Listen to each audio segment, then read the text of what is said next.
Los cuatro amores, de C.S. Lewis.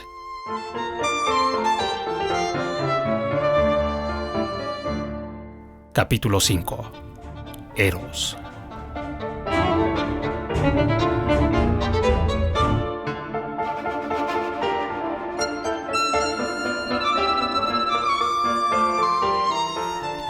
Entiendo por Eros ese estado que llamamos estar enamorados, o si se prefiere, la clase de amor en el que los enamorados están. Algunos lectores quizás se sorprendieran cuando en un anterior capítulo describí el afecto como el amor en el que nuestra experiencia parece acercarse más a la de los animales. Seguramente cabría preguntarse, ¿nuestras funciones sexuales nos colocan igualmente cerca de ellos? Esto es muy cierto si se mira la sexualidad humana en general, pero no voy a ocuparme de la sexualidad humana simplemente como tal. La sexualidad forma parte de nuestro tema solo cuando es un ingrediente de ese complejo estado de estar enamorado. Que esa experiencia sexual puede producirse sin Eros, sin estar enamorado, y que ese Eros incluye otras cosas además de la actividad sexual, lo doy por descontado. Si prefiere decirse de otra manera, estoy investigando no la sexualidad que es común a todos nosotros y las bestias, o enteramente común a todos los hombres, sino una variedad propiamente humana de ella que se desarrolla dentro del amor, lo que yo llamo Eros. Al elemento sexual carnal o animal dentro del Eros voy a llamarlo, siguiendo una antigua costumbre, Venus. Y por Venus entiendo lo que es sexual, no en un sentido críptico o rarificado, como el que podría investigar un profundo psicólogo, sino en un sentido perfectamente obvio, lo que la gente que lo ha experimentado entiende como sexual, lo que se puede definir como sexual tras la observación más simple. La sexualidad puede actuar sin Eros o como parte del Eros. Me apresuro a añadir que hago esta distinción simplemente con el fin de limitar nuestra investigación y sin ninguna implicación moral. No suscribo en modo alguno la idea muy popular de que es la ausencia o presencia del Eros lo que hace que el acto sexual sea impuro o puro, degradante o hermoso, lícito o ilícito. Si todos los que yacen juntos sin estar enamorados fueran abominables, entonces todos provenimos de una estirpe mancillada. Los lugares y épocas en que el matrimonio depende del Eros son una pequeña minoría. La mayoría de nuestros antepasados se casaban a temprana edad con la pareja elegida por sus padres, por razones que nada tenían que ver con el Eros. Iban al acto sexual sin otro combustible, por decirlo así, que el simple deseo animal. Y hacían bien. Cristianos y honestos esposos y esposas que obedecían a sus padres y madres, cumpliendo mutuamente su deuda conyugal y formando familias en el temor de Dios. En cambio, este acto realizado bajo la influencia de un elevado e iridiscente Eros, que reduce el papel de los sentidos a una mínima consideración, puede ser sin embargo un simple adulterio, puede romper el corazón de una esposa, engañar a un marido, traicionar a un amigo, manchar la hospitalidad y causar el abandono de los hijos. Dios no ha querido que la distinción entre pecado y deber dependa de sentimientos sublimes. Ese acto, como cualquier otro, se justifica o no por criterios mucho más prosaicos y definibles, por el cumplimiento o quebrantamiento de una promesa, por la justicia o injusticia cometida, por la caridad o el egoísmo, por la obediencia o la desobediencia. Mi tratamiento del tema prescinde de la mera sexualidad, de la sexualidad sin Eros, por razones que nada tienen que ver con la moral, sino simplemente porque no atañe a nuestro propósito. Para el evolucionista, el Eros, variedad humana, es algo que se produce de Venus, es una complicación y desarrollo tardíos del impulso biológico ancestral. No debemos, sin embargo, suponer que esto es lo que sucede necesariamente dentro de la conciencia del individuo. Habrá quienes en un comienzo han sentido un mero apetito sexual por una mujer y más tarde han llegado a enamorarse de ella, pero dudo de que esto sea muy común. Con mayor frecuencia lo que viene primero es simplemente una deliciosa preocupación por la amada, una genérica e inespecífica preocupación por ella en su totalidad. Un hombre en esa situación no tiene realmente tiempo de pensar en el sexo. Está demasiado ocupado pensando en una persona. El hecho de que sea una mujer es mucho menos importante que el hecho de que sea ella misma. Está lleno de deseo, pero el deseo puede no tener una connotación sexual. Si alguien le pregunta qué quiere, la verdadera respuesta a menudo será seguir pensando en ella. Es un contemplativo del amor. Y cuando en una etapa posterior despierte explícitamente el elemento sexual, no sentirá, a menos de estar influido por teorías científicas, que eso haya sido permanentemente la raíz de todo el asunto. Lo más probable es que sienta que la inminente marea del Eros, habiendo demolido muchos castillos de arena y convertido en islas muchas rocas, ahora por fin con una triunfante séptima ola ha inundado también esa parte de su naturaleza, el pequeño pozo de sexualidad normal que estaba allí en su playa antes de que llegara la marea. El Eros entra en él como un invasor, tomando posesión y reorganizando una a una todas las instituciones de un país conquistado. Puede haberse adueñado de muchas otras antes de llegar al sexo, que también reorganizará. Nadie ha señalado la naturaleza de esa reorganización de forma tan breve y precisa como George Orwell, quien la miraba con disgusto y prefería la sexualidad en su manifestación primaria no contaminada por el Eros. En 1984, su terrible héroe, cuanto menos humano que los cuadrúpedos héroes de su excelente Animal Farm, antes de poseer a la heroína exige una seguridad. ¿Te gusta hacer eso?, pregunta. No me refiero solamente a mí, me refiero a la cosa en sí. No queda satisfecho hasta obtener esta respuesta. Me encanta. Ese pequeño diálogo define la reorganización. El deseo sexual sin Eros quiere eso, la cosa en sí. El Eros quiere a la amada. La cosa es un placer sexual, esto es, un hecho que sucede en el propio cuerpo. Usamos una expresión muy desafortunada cuando decimos de un hombre lascivo que va rondando las calles en busca de una mujer que quiere una mujer. Estrictamente hablando, una mujer es precisamente lo que no quiere. Quiere un placer para el que una mujer resulta ser la necesaria pieza de su maquinaria sexual. Lo que le importa a la mujer en sí misma puede verse en su actitud con ella 5 minutos después del goce. Uno no se guarda la cajetilla después de que se ha fumado todos los cigarrillos. El Eros hace que un hombre desee realmente no una mujer, sino una mujer en particular. De forma misteriosa pero indiscutible, el enamorado quiere a la amada en sí misma, no el placer que pueda proporcionarle. Ningún enamorado del mundo buscó jamás los abrazos de la mujer amada como resultado de un cálculo, aunque fuera inconsciente, de que serían más agradables que los de cualquier otra mujer. Si se planteara esa cuestión, sin duda respondería que así era, pero el hecho de planteársela sería salirse completamente del mundo del Eros.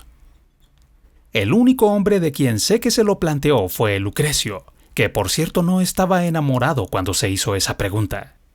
Es interesante anotar su respuesta. Este auténtico sibarita opinaba que el amor en realidad perjudica el placer sexual. La emoción distrae, estropea la fría y exigente receptividad de su paladar. Fue un gran poeta, pero señor, ¿qué tipos más bestias eran esos romanos?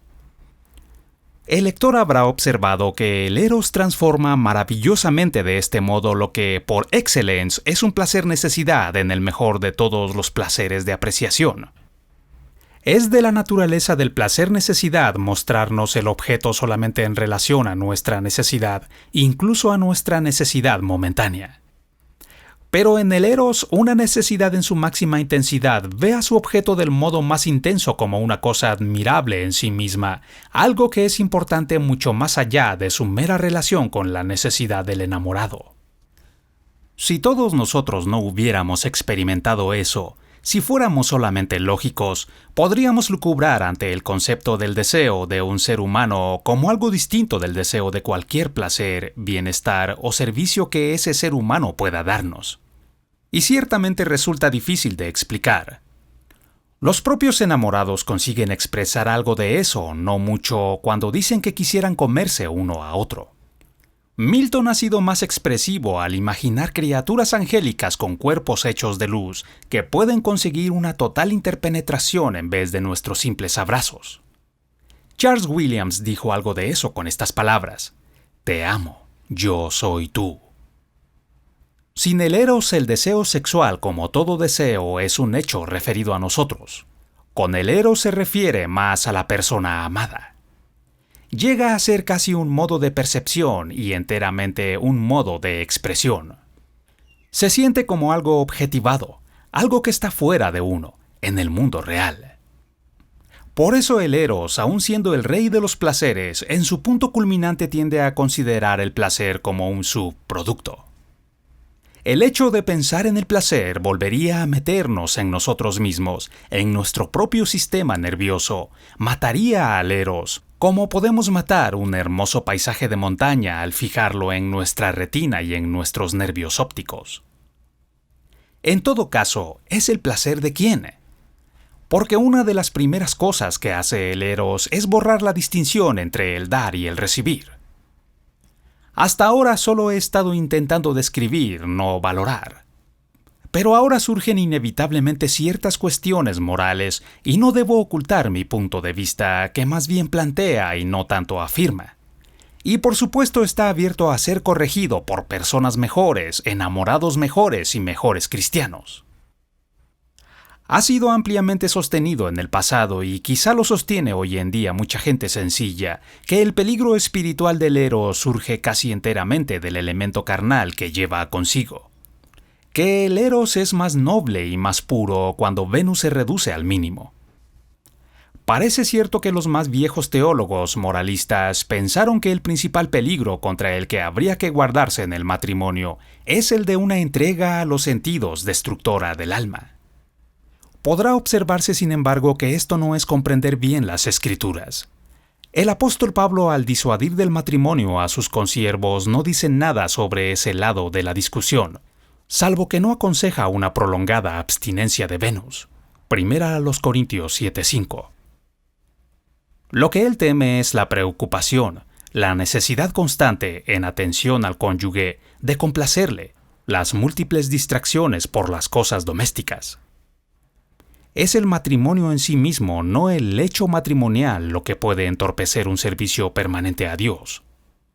¿Es que no tiene razón el apóstol Pablo? Si he de confiar en mi propia experiencia, con o sin matrimonio, las prácticas y prudentes preocupaciones de este mundo, aun las más insignificantes y prosaicas, son la gran distracción. Como nube de mosquitos, son las pequeñas ansiedades y decisiones sobre la conducta que debo adoptar en la hora siguiente las que han perturbado mi oración con mucho más frecuencia que cualquier pasión o apetito. La permanente y gran tentación del matrimonio no está en la sensualidad, sino, dicho claramente, en la avaricia. Con el debido respeto a los guías medievales, no puedo dejar de tener en cuenta que todos eran célibes y probablemente desconocían el efecto que tiene el eros sobre nuestra sexualidad. Desconocen cómo, en vez de agravarlo, reduce el carácter machacón e insistente del mero apetito. Y esto no simplemente por haberlo satisfecho. El eros, sin disminuir el deseo, hace más fácil la abstinencia. Tiende sin duda a una preocupación por el ser amado que puede en efecto ser un obstáculo para la vida espiritual, pero no principalmente a una preocupación sensual. En general, el verdadero peligro espiritual del eros reside, me parece a mí, en otra cosa. Volveré sobre ese punto. Por el momento quisiera hablar del peligro que hoy en día, a mi juicio, acecha especialmente al acto amoroso. Este es un tema sobre el que discrepo no con la raza humana, lejos de mí, sino con muchos de sus más severos portavoces. Me parece que se nos induce a tomar a Venus demasiado en serio, o al menos con un tipo de seriedad equivocada. A lo largo de mi vida ha existido una ridícula y exagerada solemnización del sexo. Hay un autor que dice que Venus debería presentarse en la vida conyugal en tono solemne, sacramental. Un joven al que yo le había calificado como pornográfica una novela que a él le gustaba mucho me respondió con verdadero asombro. ¿Pornográfica? ¿Pero cómo puede ser? Trata el tema de manera seria. Como si su severo rostro fuera una especie de desinfectante moral. Nuestros amigos, los que albergan en sus mentes a los dioses oscuros, intentan seriamente restablecer algo parecido a la religión fálica. Nuestros anuncios publicitarios, los más sexistas, pintan todo el asunto en términos de rapto, intensidad, de apasionada languidez. Rara vez hay un atisbo de alegría.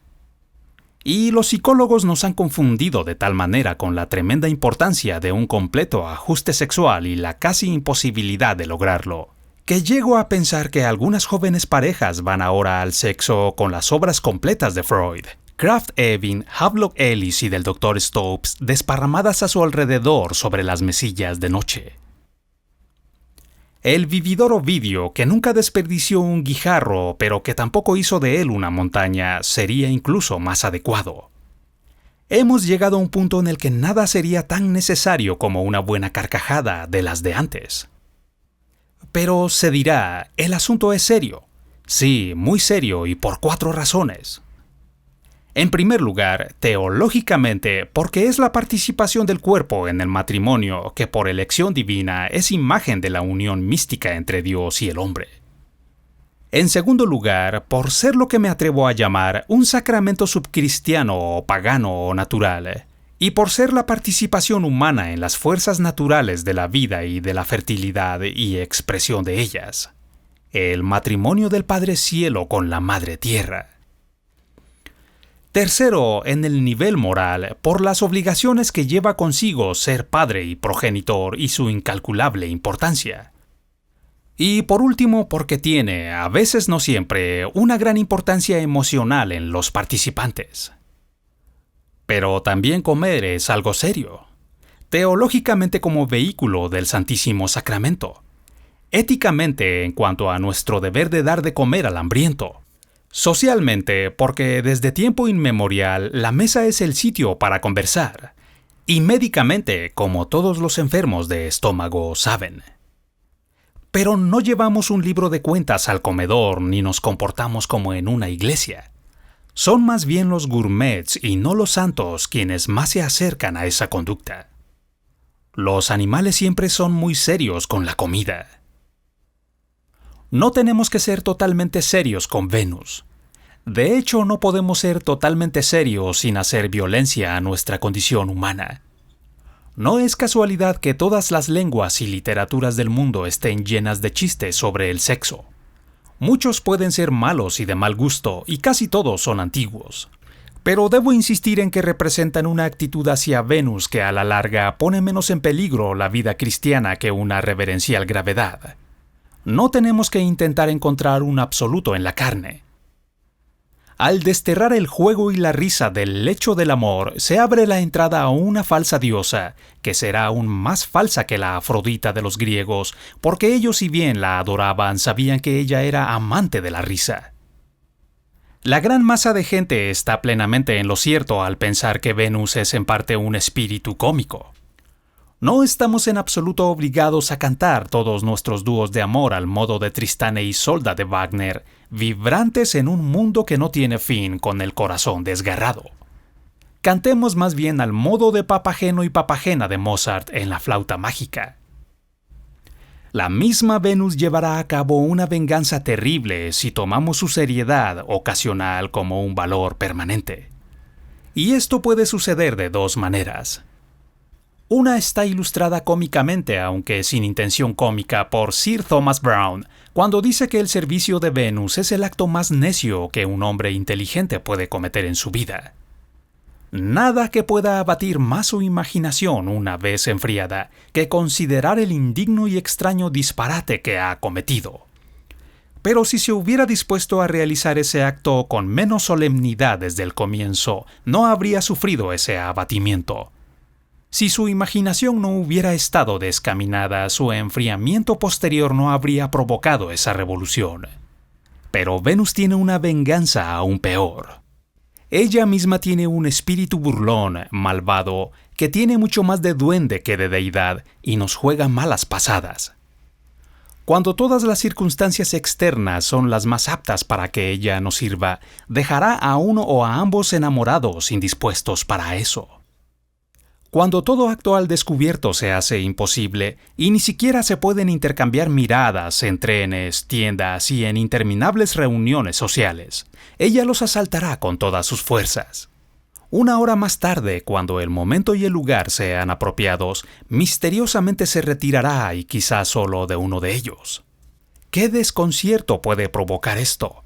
¿Cuántos resentimientos, autocompasión, desconfianzas, vanidades heridas y toda esa palabrería actual sobre frustración en aquellos que la han endiosado? Pero los enamorados con sentido común se ríen de eso. Todo forma parte del juego, un juego de lucha libre, y las escapadas y las caídas y colisiones frontales tienen que tomarse como travesuras suyas. No puedo dejar de considerar como una broma de Dios que una pasión tan encumbrada, en apariencia tan trascendental como el Eros, esté así ligada en incongruente simbiosis con un apetito corporal que, como cualquier otro apetito, revela descaradamente sus conexiones con factores tan terrenos como el clima, la salud, la dieta, la circulación de la sangre y la digestión. En el Eros hay momentos en que nos parece estar volando. Venus nos da de pronto el tirón que nos recuerda que somos globos cautivos. Es una continua demostración de la verdad de que somos criaturas compuestas, animales racionales, por un lado semejantes a los ángeles y por el otro a los gatos. Es malo no ser capaz de aguantar una broma.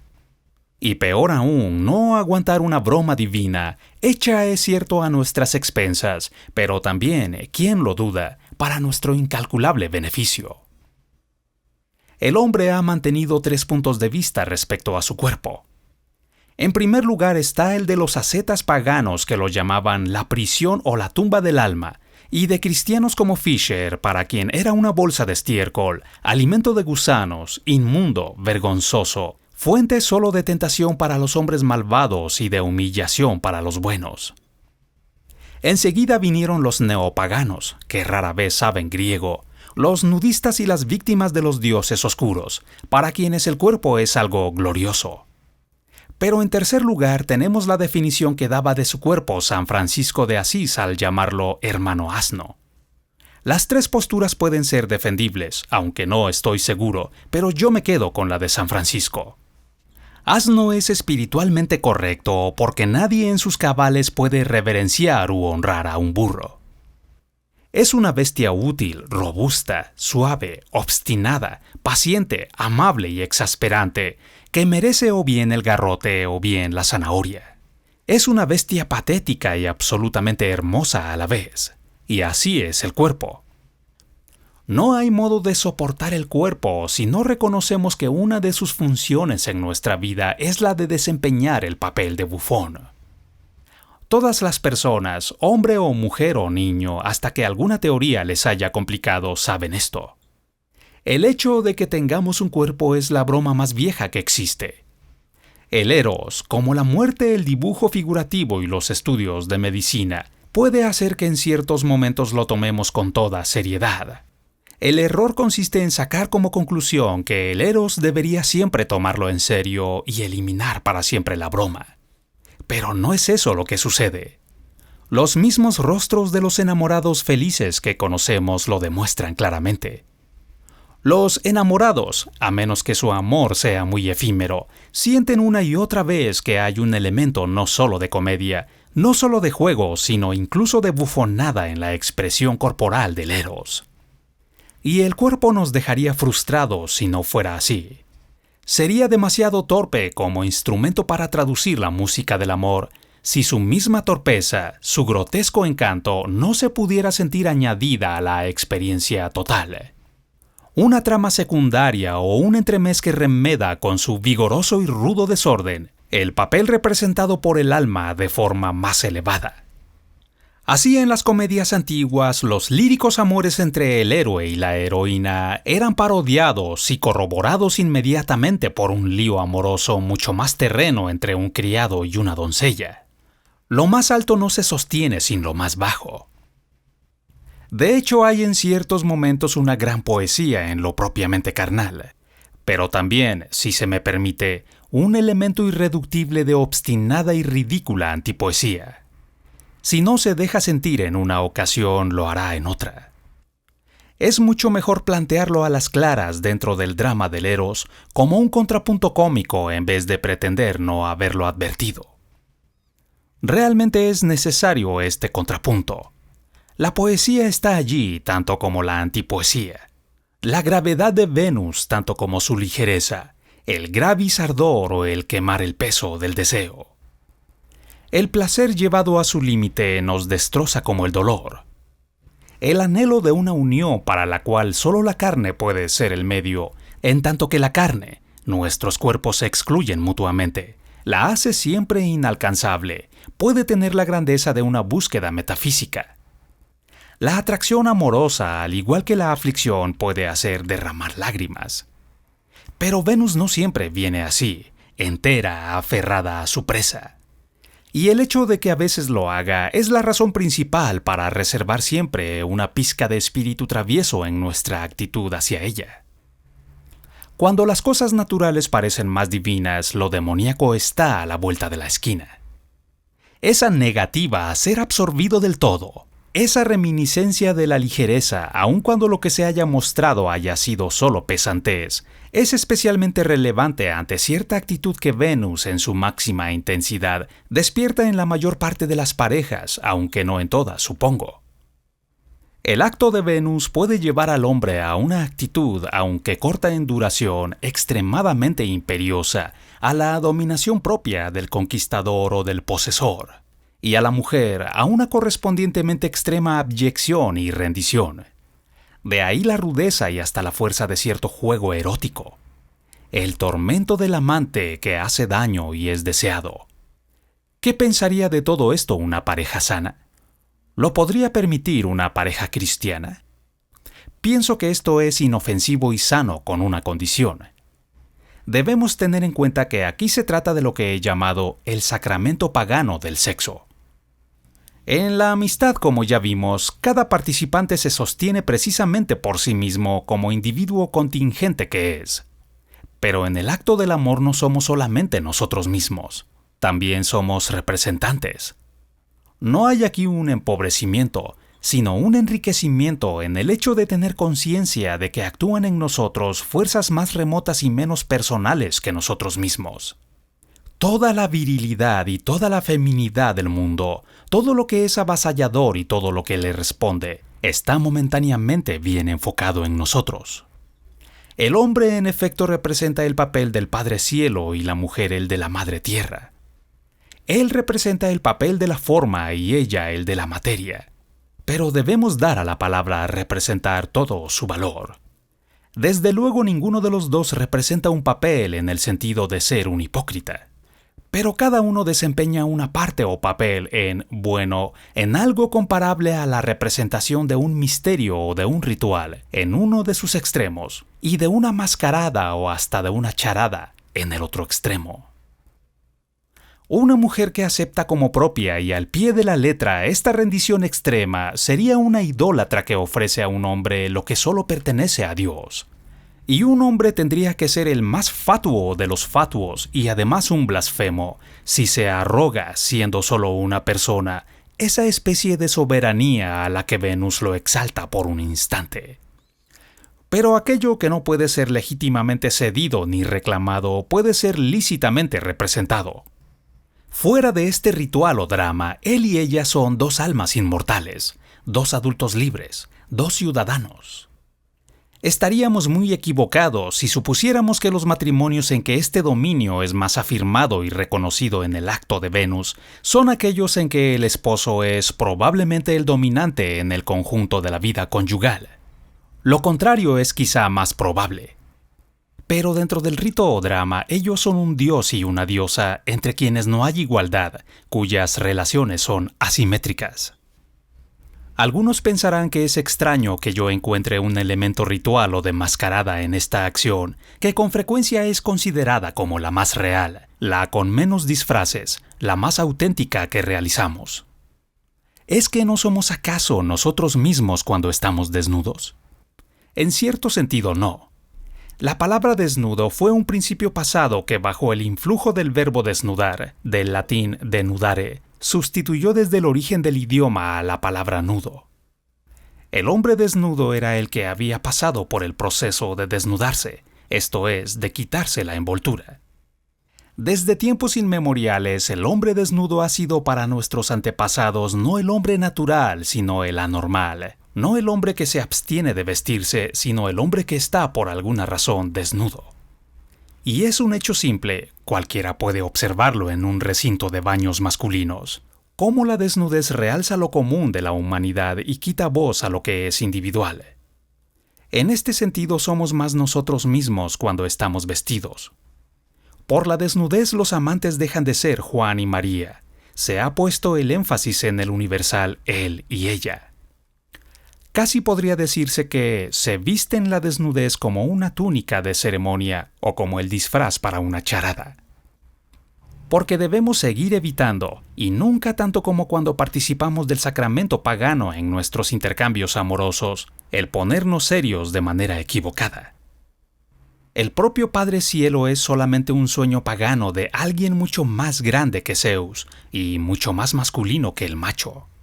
Y un simple mortal no es ni siquiera el Padre Cielo y en realidad no puede llevar su corona, solo una imitación hecha en papel de plata.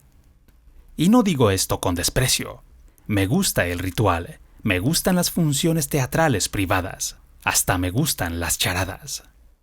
Las coronas de papel en su contexto adecuado tienen sus usos legítimos y serios. No son en definitiva mucho más endebles, si la imaginación las arregla, que todas las dignidades terrenas. Pero no me atrevo a mencionar este sacramento pagano sin detenerme a prevenir al mismo tiempo contra el peligro de confundirlo con un misterio que es incomparablemente más alto. Así como la naturaleza corona al hombre en esta breve acción, así la ley cristiana lo ha coronado en la relación permanente con el matrimonio, otorgándole, o diré más bien infligiéndole, una cierta autoridad. Esta es una coronación muy distinta. Y así como podríamos tomar el misterio natural demasiado en serio, podríamos igualmente no tomar el misterio cristiano con suficiente seriedad. Los escritores cristianos, especialmente Milton, han hablado a veces de la superior autoridad del esposo con una complacencia que hiela la sangre. Tenemos que volver a la Biblia. El marido es la cabeza de la esposa en la medida en que es para ella lo que Cristo es para la iglesia. El marido debe amar a la esposa como Cristo amó a su iglesia y, sigamos leyendo, dio la vida por ella. Efesios 5:25. Así pues, esta autoridad está más plenamente personificada no en el marido que todos quisiéramos ser, sino en aquel cuyo matrimonio más se parece a una crucifixión, cuya esposa recibe más y da menos, es menos digna que él, es por su misma naturaleza menos amable.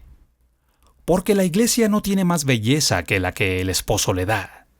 Él no la encuentra amable, pero la hace tal.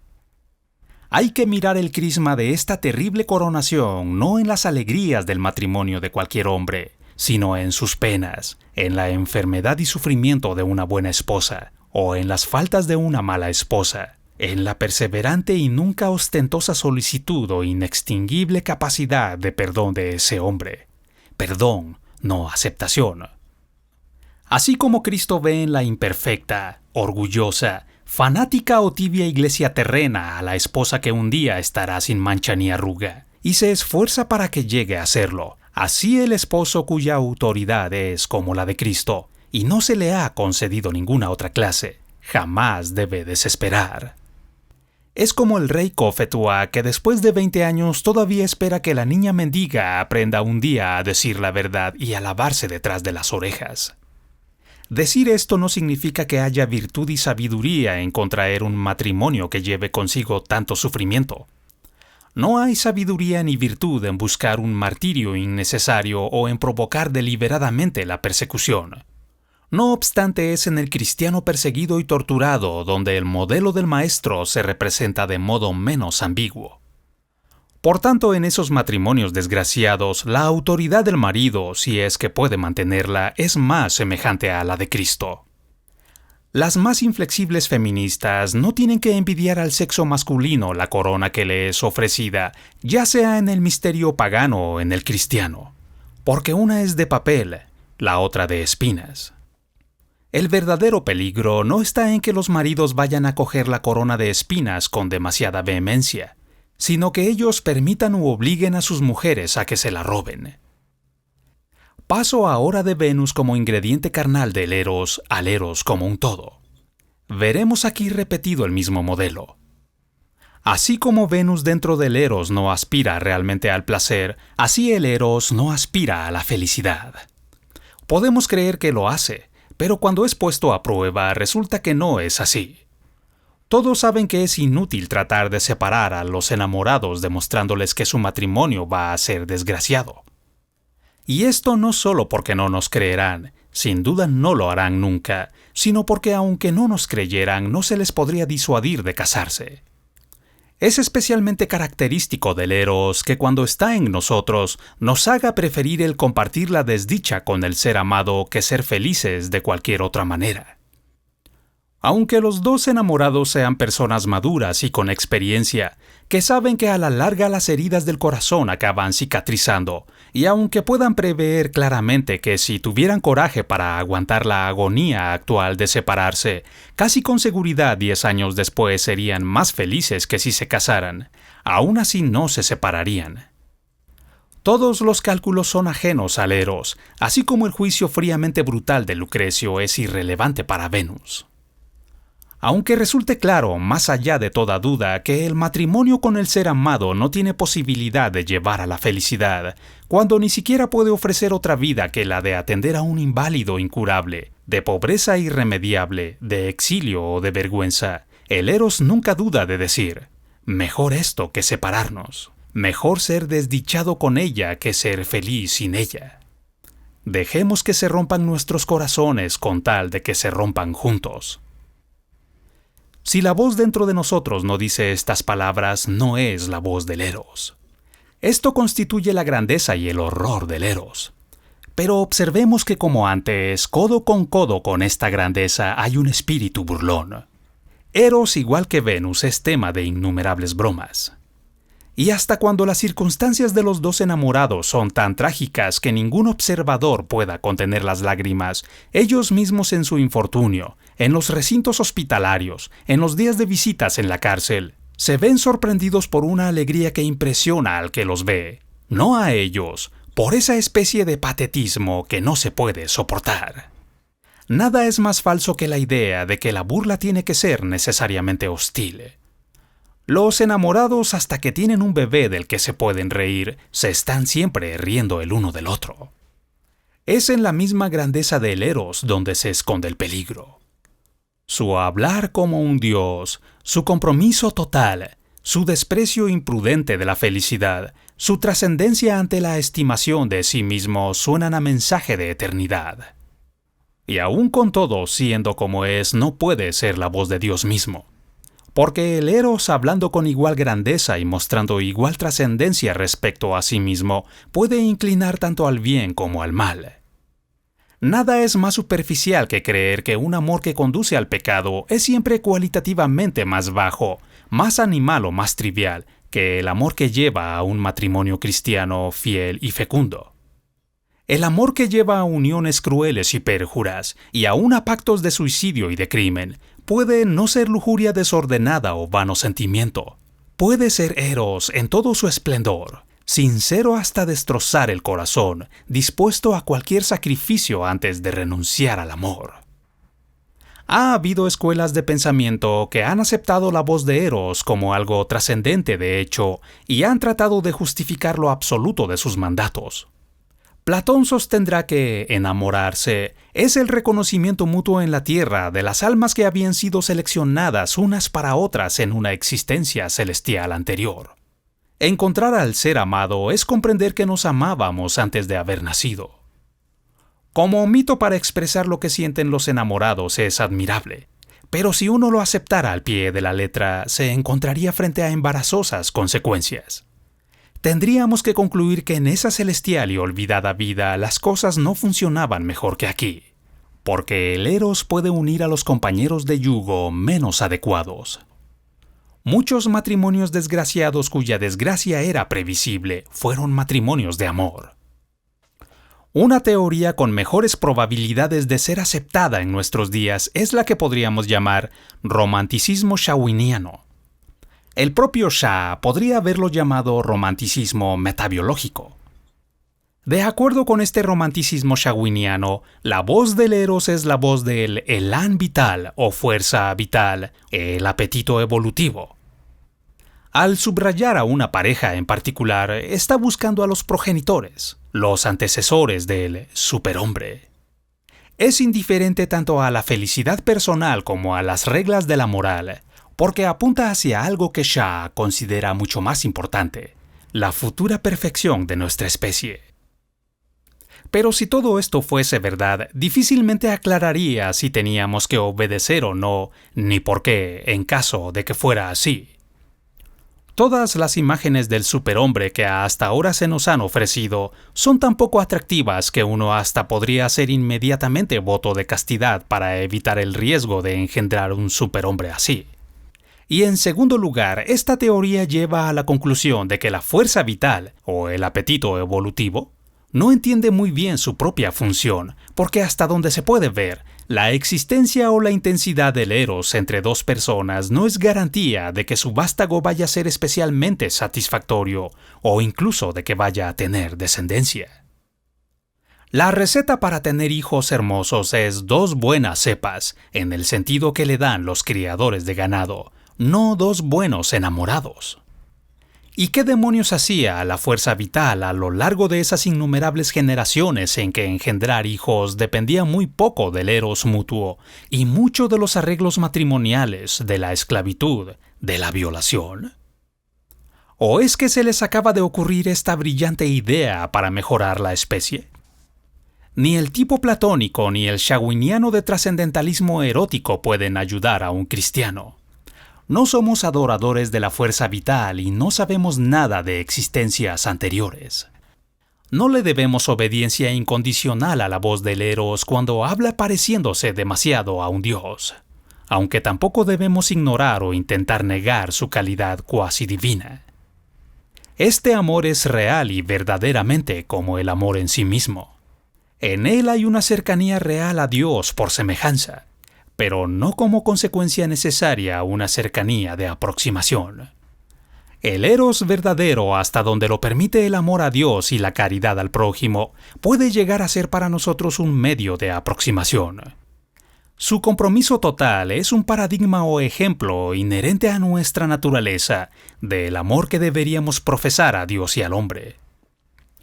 Así como la naturaleza para los amantes de la naturaleza da contenido a la palabra gloria, esplendor, así el eros da contenido a la palabra caridad.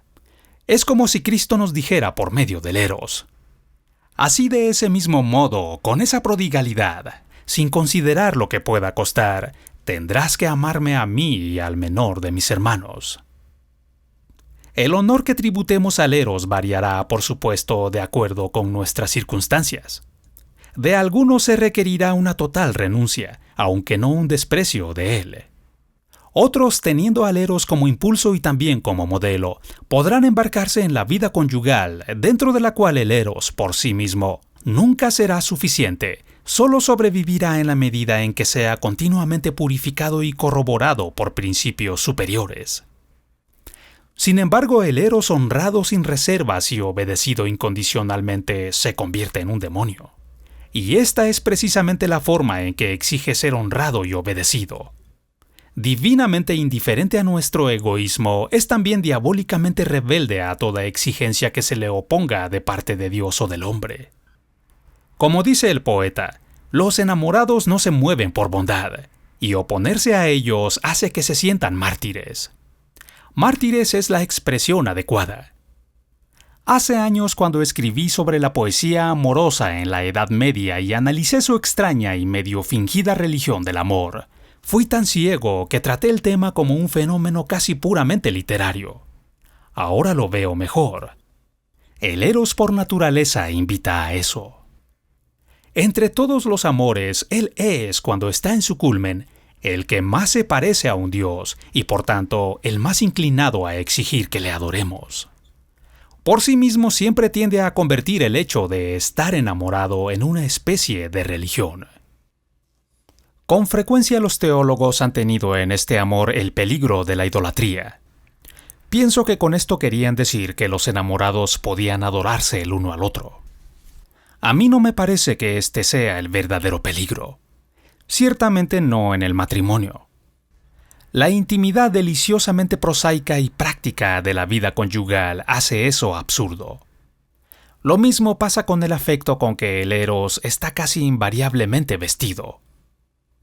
Yo me pregunto si incluso en la fase del enamoramiento a alguien que haya sentido la sed de lo increado o soñado que la sentía imaginó alguna vez que la persona amada podría saciarle. Como compañero de peregrinación agujereado por el mismo deseo, es decir, como amigo, el ser amado puede ser gloriosa y últimamente adecuado. Pero como un medio para eso, bueno, no quiero ser grosero, es ridículo. El verdadero peligro, me parece a mí, no es que los enamorados se idolatren el uno al otro, sino que idolatren al propio Eros. No quiero decir, por supuesto, que le vayan a construir altares o que le dirijan oraciones. La idolatría de la que hablo puede apreciarse en la equivocada interpretación de las palabras de nuestro Señor. Sus pecados, que son muchos, le son perdonados porque ha amado mucho. Lucas 7:47. Del contexto y en especial de la precedente parábola de los deudores, resulta claro que debe significar: la magnitud de su amor por mí es prueba de la magnitud de los pecados que le he perdonado. El por es aquí como el por en la frase. Por estar todavía su sombrero en el perchero del vestíbulo no puede haber salido. La presencia del sombrero no es la causa de que está en casa, sino una posible prueba de que se encuentra ahí.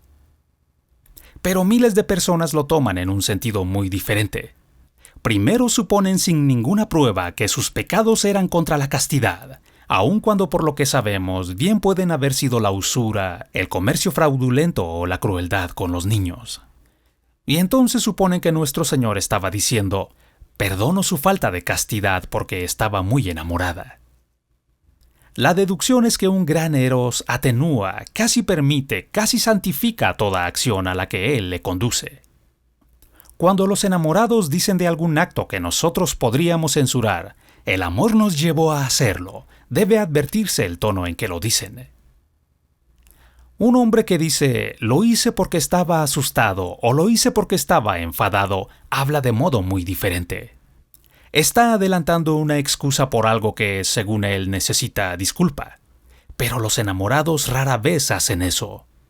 Notemos que trémulamente, hasta con devoción, pronuncian la palabra amor, no tanto alegando una circunstancia atenuante, sino como apelando a una autoridad. La confesión casi puede llegar a ser ostentación. Quizá pueda haber en ella incluso un matiz de desafío. Se sienten como mártires. En casos extremos lo que expresan sus palabras es en realidad una recatada pero inamovible adhesión al Dios del amor. Estas razones han pasado a ser buenas en la ley del amor, dice la Dalila de Milton. En la ley del amor, esta es la cuestión. En el amor tenemos nuestra propia ley, una religión propia, nuestro propio Dios. Cuando un eros real está presente, la resistencia a sus órdenes se considera como apostasía, y aun cuando según las normas cristianas son tentaciones, hablan con la voz de los deberes casi religiosos, actos de piadoso favor al Dios del amor. Él construye su propia religión en torno a los enamorados. Benjamin Constant señaló cómo en unas cuantas semanas o meses crea para ellos un pasado que les parece inmemorial. Vuelven continuamente a él con asombro y reverencia, como los salmistas vuelven a la historia de Israel. De hecho, es como el Antiguo Testamento de la religión del amor. El recuerdo de los juicios y gracias del amor hacia la pareja elegida, hasta el momento en que descubrieron por primera vez que estaban enamorados. Después de eso empieza su Nuevo Testamento. Están ahora bajo una nueva ley, la que corresponde en esta nueva religión a la gracia. Son criaturas nuevas. El espíritu del eros sobrepasa todas las leyes y ellos no deben agraviarle. El espíritu del Eros parece sancionar todo tipo de acciones que de otro modo no se habrían atrevido a realizar. No me refiero únicamente o principalmente a actos que violan la castidad. Es igualmente probable que se trate de actos contra la justicia o falta de caridad contra el mundo de los demás. A ellos les parecerán muestras de favor y piedad hacia el Eros. La pareja puede decirse el uno al otro casi con el tono de quien ofrece un sacrificio. Es por causa del amor que he descuidado a mis padres, que he dejado a mis hijos, engañado a mi socio, fallado a un amigo en su mayor necesidad. Estas razones en la ley del amor pasan por buenas. Sus fieles hasta pueden llegar a sentir que hay un mérito especial en estos sacrificios, porque ¿qué ofrenda más costosa puede dejarse en el altar del amor que la propia conciencia? La broma siniestra es, siempre, que este Eros, cuya voz parece hablar desde el reino eterno, no es ni siquiera necesariamente duradero. Es notorio que es el más mortal de nuestros amores. El mundo atruena con las quejas de su inconstancia. Lo que resulta desconcertante es la combinación de esta inconstancia con sus protestas de permanencia. Estar enamorado de verdad es, a la vez que prometerlo, estar dispuesto a ser fiel durante toda la vida. El amor erótico hace promesas que no se le piden. No hay modo de convencerle de que no las haga. Seré siempre fiel son casi siempre las primeras palabras que pronuncia. No por hipócrita, sino sinceramente. Ninguna experiencia adversa conseguirá curarle de esta ilusión. Todos hemos oído hablar de personas que vuelven a enamorarse cada pocos años, siempre sinceramente convencidos de que esta vez sí es la definitiva, que sus andanzas han terminado, que han encontrado su verdadero amor y que serán mutuamente felices hasta la muerte. Y en cierto sentido el Eros tiene razón al hacer estas promesas. El hecho de enamorarse así es de tal naturaleza que hacemos bien el rechazar como intolerable la idea de que pudiera ser transitorio. De un solo salto se traspasa el macizo muro de nuestra individualidad. El mismo apetito erótico se hace altruista, deja a un lado la felicidad personal como una trivialidad e instala los intereses del otro en el centro del propio ser. Espontáneamente y sin esfuerzo hemos cumplido hacia una persona con la ley de amar a nuestro prójimo como a nosotros mismos. Es una imagen, un sabor anticipado de lo que llegaríamos a ser para todos si el amor en sí mismo imperara en nosotros sin rival alguno. E incluso bien usado es una preparación para ese amor. El solo hecho de recaer, el simple desenamorarse otra vez es, si se me permite acuñar tan fea palabra, una especie de desredención. El Eros es llevado a prometer lo que el Eros por sí mismo no puede cumplir. ¿Podemos estar en esta desinteresada liberación durante toda la vida? Apenas una semana.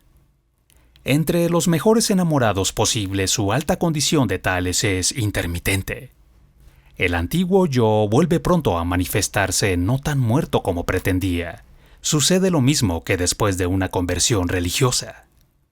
En uno y otro caso puede quedar momentáneamente postrado el yo, pero muy pronto volverá a levantarse, si no sobre sus pies, sí al menos apoyándose en un codo.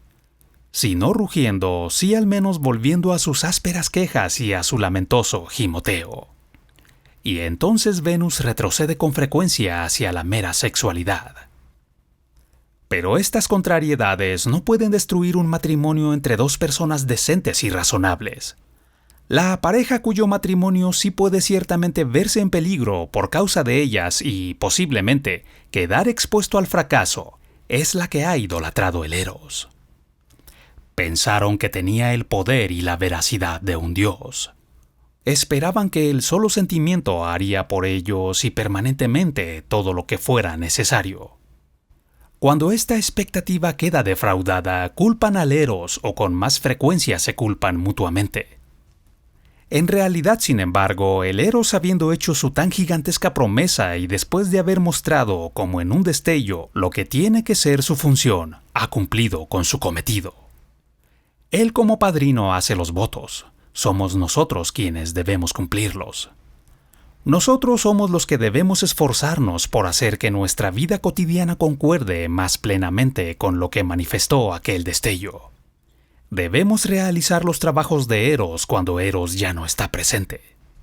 Esto lo saben todos los buenos enamorados, aun cuando no sean reflexivos ni sepan expresarse, y solo sean capaces de unas pocas frases convencionales sobre la necesidad de aceptar lo desagradable junto con lo agradable, de no esperar demasiado, de tener un poco de sentido común y cosas parecidas.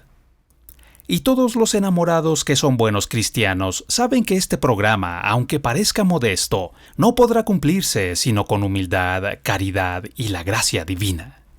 Pues realmente eso es toda la vida cristiana vista desde un ángulo particular. Así el Eros como los demás amores, pero de modo más impresionante debido a su fuerza, dulzura, terror y atractiva presencia, revela su verdadera condición. No puede por sí mismo ser lo que de todos modos debe ser si ha de seguir siendo Eros. Necesita ayuda, por tanto necesita ser dirigido. El dios muere o se vuelve demonio a no ser que obedezca a Dios.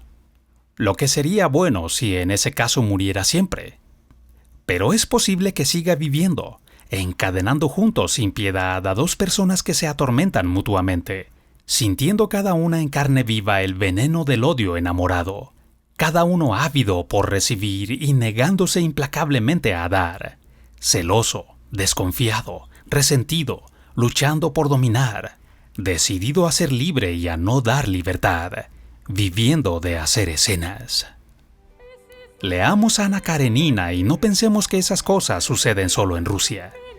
La vieja hipérbole de los enamorados que se devoran mutuamente puede estar terriblemente cerca de la verdad.